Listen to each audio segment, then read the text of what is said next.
Here in step 1, and I cannot overemphasize how important it is for you to wash your LECA properly. So over here I have my LECA in a little sieve and I'm getting ready to wash them. This is the brand of LECA that I'm currently using. I don't like or hate it in any way. This is my first time using it, but I do store my LECA in a box. However, one thing I realized with this LECA, I find weirdly sized things in them all the time, so just throw those away. And then obviously bring it outside to wash, because LECA can be really dusty and sandy. You don't want that going down your drain. So I bring mine outside to wash in a sieve, and then I just kind of let it drip dry.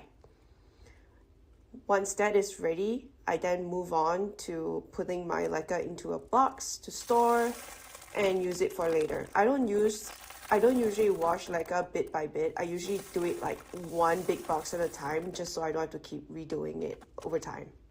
Alright, now that we're done with step 1, which is washing and storing the LECA, we're moving on to step 2. So in step 2, you want to pick your plant and you want to inspect the roots carefully.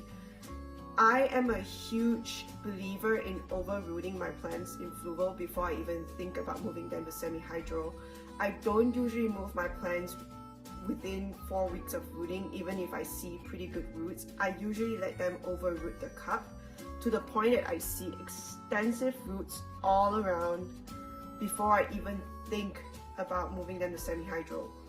The reason why I do this is because I find that, at least in my experience, I find that when you over-root your Hoyas in the rooting process, and I usually keep them in the fluval cups for like, honestly, sometimes even up to 3 months, because some of them just root slower.